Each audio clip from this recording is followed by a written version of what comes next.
Mo kí gbogbo wa káàkiri ilẹ̀ Yorùbá. Mo kí gbogbo àwọn ọmọ Yorùbá pátápátá káàkiri diaspora. Ohun tá à ń retí ó ti jáde. Ó ti jáde ṣùgbọ́n ó sì tún kù díẹ̀. A sì ní sùúrù. Ṣé ẹ rí pé awuyewuye lórí ọ̀rọ̀ Àfáà Abdulrahman Muhammad Bello tó pa Afsor tó fi ṣe oògùn owó. Tó lóun fẹ́ fi ṣètùtù ọ̀la Ọlọ́run kó ṣàánú wa nílùú Ìlọrin, tó di sọ àtayàyàn tó kìkì kàn káàkiri gbogbo àgbáyé táwọn èèyàn ń pariwo wípé wọ́n ti dáwọ́ bo ọ̀rọ̀ yẹn mọ́lẹ̀ ni. Òun mo ní ká tún wá sọ̀rọ̀ lé lórí pé wọn ò dáwọ́ bò mọ́lẹ̀ o. Ibi ọ̀rọ̀ ń lọ òtítọ́ àtòdodo ó gbọ́dọ̀ jáde ní pẹ̀lú ògo tọlọ́run ọba, torí ìlànà tí ọ̀rọ̀ wà báyìí kò fi hàn wípé irọ́ wà ń bẹ̀, kò fi hàn wípé wàyó kankan ó wà níbẹ̀, kò sì fi hàn wípé ìdájọ́ òdodo kankan ò ní jáde bí mi ṣe ń wo yìí pẹ̀lú ògo títóbi tọlọ́run ọba, títóbi Ànábì Muhammad sallallahu alaihi wasallam. Ìdájọ́ òdodo ó máa jáde, ìdájọ́ òdodo ó máa jáde. Ó ní tèmi rí o, lèmi fi máa sọ fún yín wípé tí fídíò mi bá jáde àfi kájọ farabalẹ̀ kájọ wò ó pẹ̀lẹ́pẹ̀lẹ́. Ẹ̀yin tẹ́ jẹ́ olólùfẹ́ mi ti mọ̀ ẹ ti mọ̀ wípé mi ò kí ń gbé ṣáwá, mi ì gbé ṣáwá rí Ọlọ́run dẹ̀ ní jẹ́ kí n gbé ṣáwá. Ẹ mọ̀ pé correct lè máa ń gbé wá fún wa. Tí fídíò mi bá ti jáde báyìí àfi kéèyàn farabalẹ̀ kó wò ó láti bẹ̀rẹ̀ kó wò ó dópin. Bí ẹ bá lóun bẹ́ gìjà síwájú ọ̀sán fún àtìsẹ́yìn ni, bí ẹ bá sì lóun bẹ́ gìjà sí di ẹ́ǹdì rẹ̀ ọ̀sán fún àtìsẹ́yìn ni, fídíò náà ò lè yé rárá. Mo fi máa ń dúpẹ́ lọ́wọ́ gbogbo wa wípé gbogbo ẹ̀yin tí ẹ darapọ̀ mọ́ iléeṣẹ́ Master BCM TV, gbogbo ẹ̀yin tí ẹ̀ ń wo àwọn fọ́nrán tí à ń gbé jáde tí bá ti ń jáde ní pẹ̀rẹ́ o, tí ẹ̀ dẹ̀ tẹ fóònù yín, ẹ̀ ń tẹ láptọ̀pù, ẹ̀ ń wò lórí tẹlifíṣàn, tẹ́ ẹ̀ fi falẹ̀, tẹ́ ẹ̀ ń wò látòkè délẹ̀, tẹ́ ẹ̀ tún bá wa láìkì kọ́mẹ́ǹtì share, tẹ́ ẹ̀ tún bá wa repost. Ilé ayé yín ọ̀nà yín kò ní bàjẹ́, jíjẹ mímu yín kò ní nira, ọ̀nà tó ń kálukú ń gbà rí owó bẹ́ẹ̀ ni ó túbọ̀ máa rọrùn sí ní iṣẹ́ kékeré owó ńláńlá lọ́ọ́ máa ṣe fún wa. Àwa tá wà ní òyìnbó, àwa tá wà ní orílẹ̀-èdè Nàìjíríà yìí, ọ̀rọ̀ wa dayọ̀. Mo dúpẹ́ pọ̀ lọ́wọ́ yín. Ẹ má jẹ́ ká gbàgbé o, ẹ má jẹ́ ká gbàgbé. Gbogbo ìgbà lèmi òkú mọ́ rán wa létí, bẹ́yìn bá gbàgbé èmi ó rán wa létí, ẹ̀ náà ti mọ̀ èmi ó rán wa létí o. Ṣé ẹ rí fídíò yìí gangan tẹ́ bá wò sàlẹ̀ rẹ̀, láwa tá a ti ń wò tá a ti subscribe sí channel yìí tá a ti tẹ̀ka sí, tàbáwá tá a sì jẹ́ tuntun tá a sálábà pàdé fídíò yìí, ẹ rí tí wọ́n kọ subscribe SUBSCRIB lọ́wọ́ ọ̀tún, ẹ fi ká tẹ́. Tẹ́ bá ti fi ká tẹ́ yóò paradà, yóò wá gbé dí sẹ́yìn, yóò di subscribed SUBSCRIBED. Lẹ́gbẹ̀ẹ́ dín yẹn yóò wá ẹwà arago kékeré kan gbẹ, ẹ fọwọ́ tẹ aago yẹn wá pín sí mẹ́ta, á tò wá látòkè wá sísàlẹ̀. Tí òkè yẹn pátápátá wọ́n kùnú rẹ̀ ní dúdú tàbí funfun níbi fóònù mi, wọ́n kọ AWL sẹ́gbẹ̀ẹ́ rẹ̀, ẹ fi ká tẹ́. Ìyẹn ni wípé ẹ ti gbà láti wà nìyẹn. Ní kété tí fọ́nrán bá ti ń jáde tàbá bá ti wà lórí tàbá bá ti ń gbé àwọn ṣọ́ọ̀tì wa jáde, ẹ̀yin ní máa jẹ́ ní àkọ́kọ́ tó kọ́kọ́ máa rí, ọ̀dọ̀ yín ló máa balẹ̀ sí, ẹni máa kọ́kọ́ lórí ọ̀fẹ́ láti wò. Ìdí nìyẹn. Tàbá tún wá gbé fídíò yìí again níbi fóònù mi, á gbé tébù bíi blue báyìí jáde, àbí kọ́lọ́ mi wọ́n kọ membership, lábẹ́ membership wọ́n kọ JOIN join. Tàbí tẹ́ bá wò sàlẹ̀ fídíò yìí gangan, ẹ rí tí wọ́n kọ save, like, remix, ẹ rí tí wọ́n kọ thanks THANKS, lẹ́yìn rẹ̀ wọ́n tún kọ JOIN, méjèèjì rẹ̀ fi ká tẹ̀. Tẹ́ bá fi ká tẹ̀ join yẹn ni pé fẹ́ join membership nìyẹn, yóò wá gbé yín lọ sí next page, ẹ wá follow rẹ̀ tó bá ti wá gbé successful jáde, yẹn ni pé ti darapọ̀, ẹ ti di member nìyẹn. Torí wípé àwọn fọ́nrán kan wà, àwọn fídíò kan wà tó jẹ́ wípé ó tó 500 tàbí jù bẹ́ẹ̀ lọ. Àwọn mi ó dẹ̀ tún máa jáde kún tíyàn bá jẹ́ membership under Master BCM TV, ẹ lè ráwọn fọ́nrán yìí wọ̀. Tá a bá wá sọ fún yín tèmi ò bá sọ, mo ti jẹ̀bi o. Bọ̀ nísìnyí rí pé mo ti bẹ̀bẹ̀ sẹ́yìn pé àwọn àrìngbà kan wà tí mi rántí. Gbogbo mo ti sọ jí, gbogbo ìgbà ni mo rán wa létí, so wá kù sọ́wọ́ tiwa. Ọlọ́run bọ̀ ó fún wa lágbára, yóò fún wa níyì, yóò fún wa ní owó, yóò ṣe dátà fún wa tá a fi ṣìyànjú gbogbo àwọn nǹkan yìí. Tá bá ti wá darapọ̀ tá a di mẹ́mbà tán, yẹn ni pé join yẹn. Ti táǹkì tí mo ń sọ yẹn super tank THANKS, ìyẹn tó bá wù ní tẹ́ bá tẹ̀ á gbé yín lọ sí next page, ẹ fúlẹ̀ tó bá ti gbé successful jáde, yẹn ni pé ẹ ti tó fún wa ní super tanks nìyẹn. A dúpẹ́ lọ́wọ́ yín. àwọn tó ń ṣe bọ̀yìn ò kí ń ṣe tipá kò kí ń ṣe dandan tó bá nífẹ̀ẹ́ sí ló lè ṣe bẹ́ẹ̀ membership ẹbí jẹ́ ká torí Ọlọ́run ọba torí Jésù torí Ọ̀rúnmìlà torí ọ̀run ẹ̀ torí ọ̀rẹ́ Ànábì Muhammad sallallahu alaihi wasallam èyí tó bá jẹ́ tiwa ká mú un bẹ́ẹ̀ ẹ jẹ́ ká darapọ̀ mọ́ mẹ́mbà ni mo ní kí n ṣe àlàyé fún wa torí pé ọ̀pọ̀lọpọ̀ fọ́nrán tó bá ń bá mẹ́mbà jáde á lè rí wò bẹ́ẹ̀ ni kò ní jẹ́ àjèjì sí wa ẹ ṣé gan mo ń padà bọ̀ a ó gbádùn ara wa lórí ètò láàárọ̀ yìí. ẹ káàbọ̀ padà sórí channel mi gẹ́gẹ́ bí àti wọ́n ń sọ sẹ́rí pé ọ̀rọ̀ Alfa Abrahamad ti ìlú Ìlọrin tó pa Afsor girlfriend rẹ̀ tó lóun fẹ́ fi ṣe ètùtù ọ̀la ẹ̀rí pókìkí ọgbàlẹ̀ kan nígbà kan ẹ̀gbọ́n tó dàtí kó ni pé ó ń lọ́lẹ̀ ìyẹn ló wá mú àwọn èèyàn kan máa sọ ẹ̀dùn ọkàn wọn jáde wípé àbá ti dáwọ́ bò ní o àbí wọ́n fẹ́ ṣe ní ilé sílé ni o àbí wọ́n fẹ́ ṣe lọ́mọ Ìlọrin sọ́mọ Ìlọrin ni o torí wípé àwọn ń wò wípé Afsor ọmọ Ìlọrin ni Alfa Abrahamad ọmọ Ìlọrin ni ibi tó ti ṣẹlẹ̀ Ìlọrin ni pé ṣé ìpín fẹ́ da ọwọ́ bò mo ní ẹni ó bá sọ bẹ́ẹ̀ yẹn ọ̀rọ̀ yẹn kù díẹ̀ káàtó ọ̀rọ̀ yẹn ó kù díẹ̀ káàtó dáwọ́ bò kí ni tọ́jẹ́ wípé àwọn àáfàá Ìlọrin gẹ́gẹ́ àwọn ọmọ Ìlọrin gẹ́gẹ́ ní ń pariwo wípé àwọn ń fẹ́ ìdájọ́ òtítọ́ àwọn ń fẹ́ ìdájọ́ òdodo lórí rẹ̀ wọ́n ń bẹ ìjọba ní gbogbo ìgbà wípé àwọn ò fẹ́ kí eléyìí tó ṣẹlẹ̀ yìí kó ba orúkọ Ìlọrin jẹ́ kó ba orúkọ àwọn àáfàá jẹ́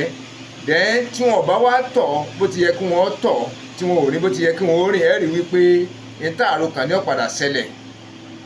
ṣùgbọ́n bẹ́ẹ̀ ṣe ń tọ́ yìí wọ́n fẹ́ kó títọ́ wọ́n fẹ́ kó dodo kó jáde wọ́n fẹ́ kí òtítọ́ wọ́n fẹ́ kó dodo kó jáde ìdí nìyẹn tí èmi fi ṣàdéhùn fún yín wípé ohunkóhun tí ń bá ń lọ tèmi bá rí nípa rẹ̀ láti fi jẹ́ pé kó mú ọkàn wa kó fi balẹ̀ wípé n ti ń lọ o òótọ́ ni o kò sí rọ́mbẹ́ o ẹ̀wà rí ẹ̀ sìn á máa gbé jáde fún wa láti fi jẹ́ wípé òtítọ́ òkodoro ti ń ṣẹlẹ̀ ńbẹ̀ gangan ti ń ṣẹlẹ̀ nílùú Ìlọrin nípa ọ̀rọ̀ Alfa Abrahamad Muhammadu Bello àti Afsor tó pa jẹfẹ́ndẹ̀ pẹ̀lú àwọn tí wọ́n kó pẹ̀lú wọn àwọn tí wọ́n kó pẹ̀lú rẹ̀ tí wọ́n mọ̀ ń pa ẹ̀ ní àbí wọn ò mọ̀ ń pa rẹ̀ bí ẹ bá ń tẹ̀lé wa ká lọ kẹ́jẹ́kẹ́jẹ́ á padà rí i wò ibi ẹjọ́ dé dúró ibi tí ń lọ á rí i wò tí ó fi wá dá wa lójú wípé pẹ̀lú ògo tọlọ́run ọba ìdájọ́ òtítọ́ ìdájọ́ òdodo yóò wáyé torí pé gbogbo ìgbésẹ̀ tí wọ́n ń gbé yìí èyí ò rí wípé kò sójoro ń bẹ̀ ìgbà tẹ́lẹ́jọ́ wà yẹn ẹjọ́ yẹn wà ní sẹ̀ríà court àbí nǹkan kan bóde à ń pè customary court ẹ rí wípé wọ́n ní customary court ò lágbára láti dá irú ẹjọ́ bẹ́ẹ̀ wọ́n ní wọ́n gbé lọ sí high court ìgbó tó yá wọ́n tó láwọn DSS tó ń tẹ́wọ́ gbà kàánà tó ń ṣe àwọn ìwádìí kan lọ́nà tó tọ́ lọ́nà tó yẹ ẹ fi hàn wípé wọ́n fẹ́ kú ìdájọ́ òtítọ́ òdodo kó wáyé ìyẹn ìjọba gangan fúnra wọn dẹ́ aráàlú gangan wọ́n fẹ́ kí ìdájọ́ òtítọ́ ìdájọ́ òdodo kó wáyé lórí rẹ̀ dẹ́ àpapọ̀ gbogbo àwọn àfáà gangan ó wù wọ́n kí ìdájọ́ òtítọ́ ìdájọ́ òdodo kó wáyé lórí rẹ̀ ìníyàn fi ń tọ̀ lẹ́sẹẹsẹ ìníyàn fi ń tọ̀ ẹ́ rí i pé nísìnyí wọ́n ní wọ́n ti gbé ẹjọ́ yẹn dé high court báyìí high court wá lópin rẹ̀ pẹ̀lú òkúta náà ọba ilé àti wá gbọ́ òkodoro tí ń lọ ṣùgbọ́n ẹni sùúrù mò ń padà bọ̀ á gbádùn ara wa o ẹ má gbé kó bẹ́ẹ̀. ẹ káàbọ̀ padà sórí channel mi gẹ́gẹ́ bí àti wá ń sọ lọ ẹ jẹ́ ká jọ gbé yẹ̀wò dáadáa ní ọmọ ìyá ọmọ bàbá ẹ jẹ́ ká jọ gbé yẹ̀wò ẹ rí wípé tí Alfa Abrahamad Muhammadu Bello tó ṣe ìwà àtọ́dánwò yẹn ẹ rí i pé kìí sí wà kékeré ní o lójú gbogbo àwọn ènìyàn ojú tá a fi ń wò kọ́dọ̀ ojú tíjọba gan fi wò kéèsì kékeré tí àwọn ìlú Ìlọrin gangan àwọn àáfàá Ìlọrin tí wọ́n bá wá jọ fọwọ́sowọ́pọ̀ wọ́n pa ẹnu pọ̀ gẹ́gẹ́ bí wọ́n ṣe panu pọ̀ yìí tẹ́jọ́ pé bí wọ́n ṣe pawọ́pọ̀ yìí tí wọ́n dúró wípé ìdájọ́ òtítọ́ ìdájọ́ òdodo ó gbọ́dọ̀ wáyé lórí rẹ̀ tí wọ́n bá rìn bẹ́ẹ̀ mọ̀ kó léwu gan-an torí wípé tí wọ́n bá pa ní eléyìí dáadáa kí wọ́n pa tán fínfín èyí tó tún jẹ́rù rẹ̀ èyí tó tún lágbára jù bẹ́ẹ̀ ló tún padà ṣe yọ wáyé gbọ́ngbà ń bá pa ní eléyìí fínfínfín tí wọ́n mójútó látòkè délẹ̀ tí wọ́n mójútó dáadáa tí wọ́n rìn bó ti yẹ kí wọ́n rìn tẹnu wọn ṣọ̀kan lórí rẹ̀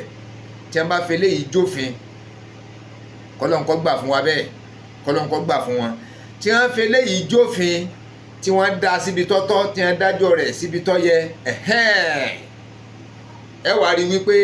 gbogbo àwọn tó bá tó jẹ́ òṣìṣẹ́ láabi tí wọ́n fi sí àáfà bójú kódà bí èsì sí àáfà náà bó ṣe sẹ́mi náà lẹ́ni bẹ́ẹ̀ bá ń ṣe tọ́wọ́ lágbègbè ìlú Ìlọrin tọ́wọ́ bá tẹ̀ àbí ìlú Ìlọrin tọ́wọ́ bá tẹ̀ kó ti mọ̀ wípé ọ̀nà tí wọ́n bá gbà sí léyìí ni wọ́n gbà sí tòun náà yóò wá jẹ́ kí oníkálukú kó túbọ̀ jìnnà ká jìnnà síbi ìwà burúkú àtẹ̀ntọ́jà àfáà ni àtọmọ kéwú ni àtàwátà kéwú ni àtọkùnrin ni àtobìnrin ni àtàràlé ni àtàlejò ni oníkálukú wá jìnnà síná burúkú pátápátá ṣiṣẹ́ burúkú ìdí nìyẹn tí mo fi sọ wípé ẹjọ́ ìbí ṣe ń lọ lẹ́sẹẹsẹ ń lọ bó ti yẹ kó lọ kò wá ní pẹ́ kò ní jìnnà pẹ̀lú òkúta náà ọba òtítọ́ ọ̀rọ̀ jáde ìdájọ́ òtítọ́ ìdájọ́ òdodo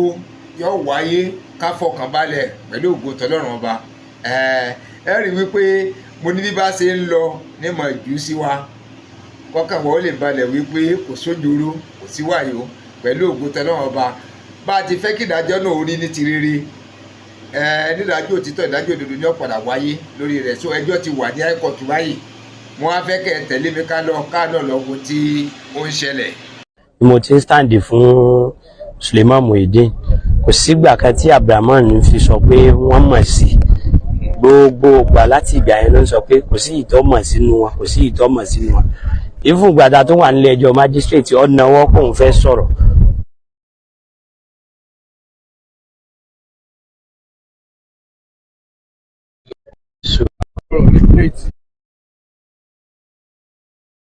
èmi tí wà ń live mo jẹ́ ìwà bismillahir rahmanir rahim ilé ẹjọ́ gíga ìpínlẹ̀ Kwara tó fi Ìlọrin ṣe ibùjókòó ibẹ̀ ni a wà báyìí pẹ̀lú ọ̀kan lára àwọn agbẹjọ́rò tí wọ́n dúró fún àwọn tí wọ́n fi ẹ̀sùn kàn lérí ọ̀rọ̀ Abdulrahman tí ń lọ. Mo wà pẹ̀lú ọ̀kan lára àwọn agbẹjọ́rò nílé tí wọ́n ní àǹfààní àti dárúkọ wọn ní gbogbo ayé ọ̀kan gbòógì nínú àwọn lọ́ọ̀yà tí ń fi ìkó wọn sí Ìlọrin tó sì jẹ́ akọni nínú àwọn lọ́ọ̀yà tí a mọ̀ nínú ilẹ̀ yìí tó jẹ́ pé tí wọ́n bá gbé kéèsì fún wọn àwọn èèlú sí níbẹ̀. Ẹ dákun yóò wù mí kí ẹ dárúkọ yín fún gbogbo ayé. Moshood Agboola Yusuf náà ni orúkọ mi. Ẹ ṣeun. Ẹ jọ̀ọ́ a rí nílé ẹjọ́ lónìí àwọn ikọ̀ wo ni ẹ dúró fún ilé ẹjọ́? Èmi ni mo dúró fún ẹni afurasí ẹlẹ́ẹ̀kẹta Suleiman Muideen ẹlẹ́ẹ̀kẹta. Ẹ ṣeun. Ẹ jọ̀ọ́ ní ilé ẹjọ́ lónìí kí ni nǹkan tí ó ṣẹlẹ̀ àbí kẹ́ fún wa ní ìròyìn nípa ẹni tí ń bọ̀ wá láti ẹ̀yìn ilé ẹjọ́ tí wọ́n wà tẹ́lẹ̀ kan tó gbé wá sílé ẹjọ́ gíga ń bì. By the virtue of ìwé tí wọ́n fi pè wọ́n lẹ́jọ́ sí ilé ẹjọ́ àkọ́kọ́ ilé ẹjọ́ yẹn ò lágbára àti gbọ́rú ẹ̀sùn tí wọ́n fi kàn wọ́n.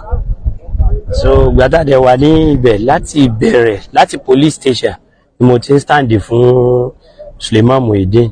kò sígbà kan tí Abdulrahman fi sọ pé wọ́n mọ̀ sí gbogbo ìgbà láti ìgbà yẹn ló ń sọ pé kò sí ìtọ́mọ̀ sínú wọn kò sí ìtọ́mọ̀ sínú wọn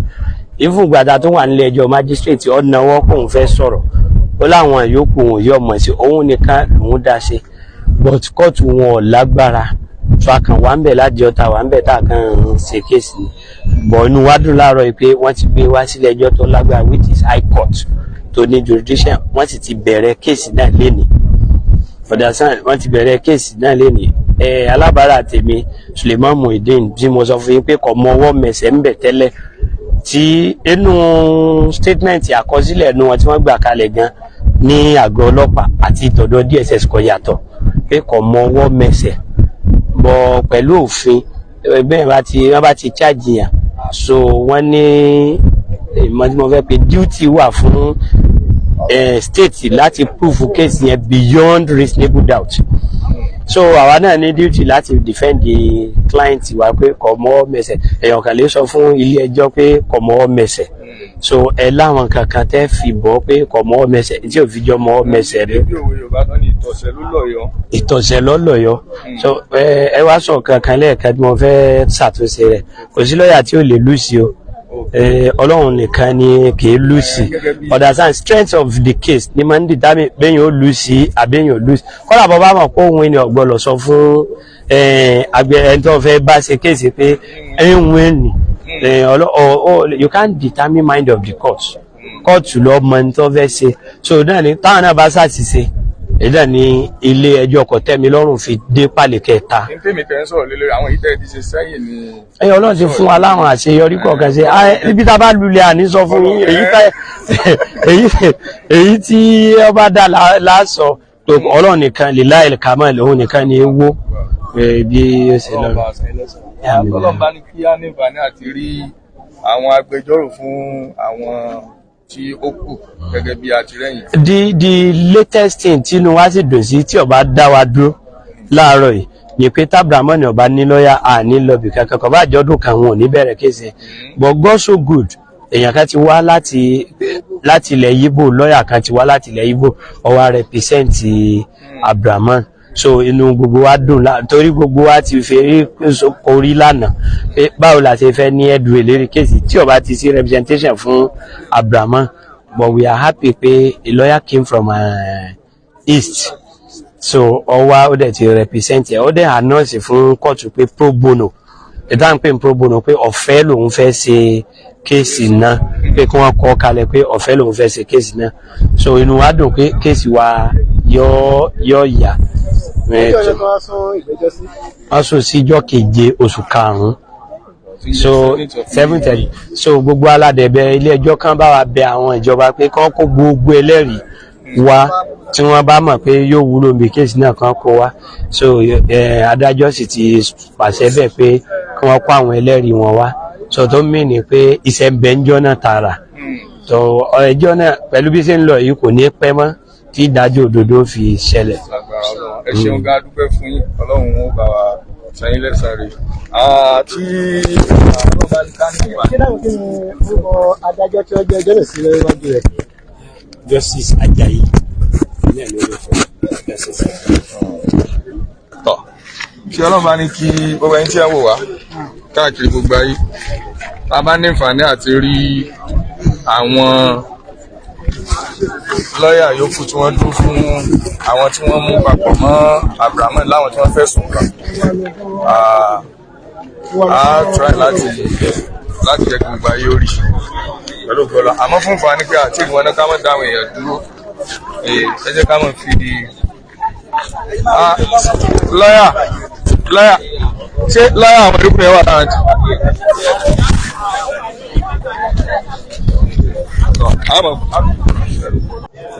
أعوذ بالله من الشيطان الرجيم بسم الله الرحمن الرحيم اللهم صل على سيدنا محمد وعلى آله وأصحابه وسلم àti gbogbo ojú tí ń wò wá àti èsì tí ń gbọ́ wá káàkiri gbogbo àgbáńláyé àti wà bá ti máa kíra wa kíkí tá kíra wa nílé àlùjànnà pé assalamu alaikum wa rahmatullahi wa barakatuh. Alaikum salam wa rahmatullahi. mo wà pẹ̀lú barrister associate professor Hussein Ọlọ́runṣọ́ àgbà a wà ní ilé ẹjọ́ gíga ti Kwara State tó fi ibùdókọ̀ ṣe ìlú Ìlọrin pẹ̀lú ẹjọ́ kéèsì Abdulrahman àti àwọn mẹ́rin tí wọ́n mú papọ̀ mọ́ lórí ẹjọ́ apànìyàn. Ibi tí ẹjọ́ dé dúró lónìí a gbọ́ lẹ́nu àwọn tí wọ́n jẹ́ amòfin wa. Bàbá yẹn dákun mo fẹ́ kẹ́ fún sálámà sí gbogbo ayé kẹsì dárúkọ yín àti àwọn tí wọ́n wà ní ẹgbẹ́ yín náà. A'udhu billahi minash shaitanir rajim. Bismillahir rahmanir rahim. Assalamu alaikum wa rahmatullahi wa barakatuh. Wa alaikum salam wa rahmatullahi wa barakatuh. Èmi ni Dr. Fọlọ́runṣọ́ Ahmad Hussein Saddam Fagba. Masha Allah. Lẹ́gbẹ̀ẹ́ ọ̀tún mi bí ni Muhammad Nabil, barrister Muhammad Nabil àti barrister Abdulkadir Ademola Ajasa. Àwọn representi àwọn family Hafsa ọmọ tí wọ́n ṣe aburú fún ní èní High Court of Justice Kwara State láwàyí gẹ́gẹ́ bá a ṣe sọ ní the last time tá a lọ sí tako ní magistrate court wípé wọ́n ti fáìlì formal charge sí high court a sì ṣàdéhùn wípé 15 tó ní ni wọ́n fún wa wípé wọ́n á mention rẹ̀ wọ́n á rèénu wọn níta wí yẹn lọ́lọ́run ní kó ṣẹlẹ̀ lónìí wọ́n ti gbé wọn wá sí high court láàárọ̀ yìí wọ́n sì ti àrèénu wọn gẹ́gẹ́ bófin ṣe wí wọ́n ti ka gbogbo charges sí wọn létí wọ́n ti take a plea wọn kóòtù ti adjourn kéèsì fún hearing kódà kóòtù sọ fún landed attorney general tó lead the prosecuting team wípé tó bá possible gbogbo ẹlẹ́rìí wọn ni kún ó kó wá níjọ́ tí a jókòó that is on the 7th of May ní ọjọ́ keje oṣù tí ń bọ̀ ilé ẹjọ́ ní à ń pè fún àtàmálẹ̀ kó gbogbo ẹlẹ́rìí wọn wá lọ́jọ́ náà so that kí ẹjọ́ yìí kó lè yá dáadáa so wọ́n dẹ̀ inform court wípé àwọn DSS ti parí investigation wọn gẹ́gẹ́ bá a ṣe ṣàdéhùn níjọ́ òní náà pé nínú àkíyèsí tiwa àwọn ò bá DSS ṣiṣẹ́ a sì ní information kan látọ̀dọ̀ wọn àmọ́ gẹ́gẹ́ bí ẹlẹ́kọ̀ọ́ tá a mọṣẹ́ wa níṣẹ́ àkíyèsí àtòye làwọn fi ń wo ohun tó ń ṣẹlẹ̀ àwọn ìjọ òní nínú àkíyèsí wa ó súnmọ́ kan ti parí investigation wọn kan tó dòní ọ̀gá wa landed attorney general wọ́n ti wá announce sílé ẹjọ́ pé DSS ti parí investigation wọn so that kíkọ́tù ó pàṣẹ kan dá wọn padà sí correctional center Òkè Kúrá and that is n tó ṣẹlẹ̀ lónìí ní kóòtù yẹn. Alhamdulillah, a dúpẹ́ fún Ọlọ́run bá wa san yín lẹ́san rẹ̀. Barrister Àjàsá kílẹ̀ yín náà ní fún gbogbo ará ilé torí àwọn ìpínlẹ̀ tí ọ̀rọ̀ láti ẹnu yín náà gẹ́gẹ́ bí àlọ́yà fún òkú Ìlọrin. Assalamu alaikum warahmatullahi wabarakatuh. Bí ó ṣe jẹ́ òun náà ni ọ̀gá mi ti sọ yẹn. Tí ó ṣẹlẹ̀ lẹ́ni ní court kò jí pé gẹ́gẹ́ bí gbogbo a ṣe mọ̀ ní last time tí a fún gbogbo àwọn èèyàn ní update pé wọ́n ti fáìlì charge Abdulrahman àti àwọn tó kọ̀ sí high court léyìí tí ó ń come up ní èní ànígbà tí wọ́n dẹ̀ pé kéèsì wọn ní èní ẹni tí ó jẹ́ prosecuting counsel tí wọ́n jẹ́ learned attorney general of Kwara State àwọn ni wọ́n lead àwọn team àwọn prosecutors so wọ́n dẹ̀ inform court pé wọ́n ti conclude investigation ní DSS department so léyìí tó túmọ̀ sí pé wọ́n dẹ̀ wọ́n ka charge tí wọ́n prefer tó jẹ́ onípele 5 òun ni wọ́n kà sí ní etí tí gbogbo wọn lápapọ̀ tí wọ́n ṣe plea not guilty tí wọ́n ní àwọn ò jẹ̀bi ẹ̀sùn tí wọ́n fi kàn wọ́n so lẹ́yìn ìgbà yẹn wọ́n mú déètì wípé kí wọ́n fún àwọn ní déètì so that wọ́n á lè tètè parí kéèsì yẹn ni adájọ́ wá fún wọn ní on the 7th of May wípé kí wọ́n lè fi fast track kéèsì yẹn since tó jẹ́ pé justice delay is a justice deny so wọ́n dẹ̀ ní kí wọ́n try láti bring gbogbo witness wọn ní on that 7 so that a lè tètè parí kéèsì yẹn kò ní lè sí delay kankan whatsoever. Fún fani àwọn tí kò gbọ́ èdè Yorùbá a fẹ́ béèrè ní ọwọ́ lọ́yà wa láti sọ ní èdè òyìnbó fún àwọn tí wọn ò gbọ́ Yorùbá. Mọ̀ wípé ẹjọ́ yìí náà sì ń lọ ní bó ṣe yẹ kó lọ. Okay. So, sir, what transpired in court today, and what's the status of the case? Well, as we all know that today is the date for arraignment for the case of Abdulrahman and his cohorts. So, fortunately, the case was mentioned this morning, where all the 5 parties, all the defendants were present in court with their legal representation. Like we all know, in the past, Abdulrahman does not have a legal representation. But fortunately for him today, he has somebody who represented him on pro bono basis. That is, the person is doing it for free, just to allow that justice is done in this case so that we can move ahead. And when the charge was read to them on a 5-count grounds, which all of them pleaded not guilty to the offense charged. Thereafter, the learned Attorney General of Kwara State now seek for an adjournment, a very short date,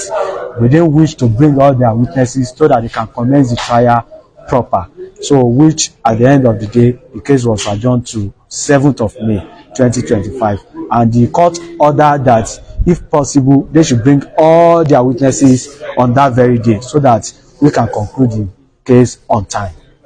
So on the legal person that represents Abdulrahman, could you please give us his name? Honestly speaking, well, I'm not. I cannot recall. It's not from the within. It's not from Ilorin within jurisdiction. The lawyer came from somewhere, so I'm not familiar with him. So thank you very much. Alhamdulillah Rabbil Alamin, gbogbo ẹ̀yin tí ẹ ń wò wá ní ilé tí ẹ máa ń béèrè oríṣiríṣi ìbéèrè lọ́wọ́ wa wípé báwo ni kéèsì Abdulrahman ṣe ń lọ, bó ṣe ń lọ òun náà lẹ ti gbọ́ yìí. A wà ní ilé ẹjọ́ gíga ti Kwara State tí a mọ̀ sí High Court, ibẹ̀ ni a wà báyìí nílùú Ìlọrin. Abdulrahman a rí wípé látijọ́ òní kò sí lọ́ọ̀yà kankan tó jáde fún, kò ní lọ́ọ̀yà tó jáde fún. Lónìí lọ́ọ̀yà kan jáde fún gẹ́gẹ́ bíi pé ó di dandan lábẹ́ òfin láti kí lọ́ọ̀yà ó dúró fún, léyìí tó já sí pé a gbọ́ wípé bóyá láti inú ẹbí wọn tí wọ́n ti gba lọ́ọ̀yà fún, a sì gbọ́ láti wípé bóyá ẹgbẹ́ ọmọ ìlú ló gba lọ́ọ̀yà fún, léyìí tí ń já sí wípé irú Ìlọrin ò gba ìgbàkúgbà. Lọ́ọ̀yà yẹn wá fúnra rẹ̀ lọ́fẹ̀ẹ́ gẹ́gẹ́ bíi pé ó gbọ́dọ̀ ní lọ́ọ̀yà, ẹjọ́ ò lè lọ láìsí lọ́ọ̀yà fún ẹni tí a fẹ̀sùn kàn. So èyí tí a ní ká fún gbogbo ayé gbọ́nù, pẹ̀lú ògo Ọlọ́run tó a bá tún ní information míì láìpẹ́, inshallah a tún máa kàn sí wa, pẹ̀lú ògo Ọlọ́run. Ilé ẹjọ́ gíga ti High Court ti Kwara State, bẹ́ẹ̀ náà la wà yìí.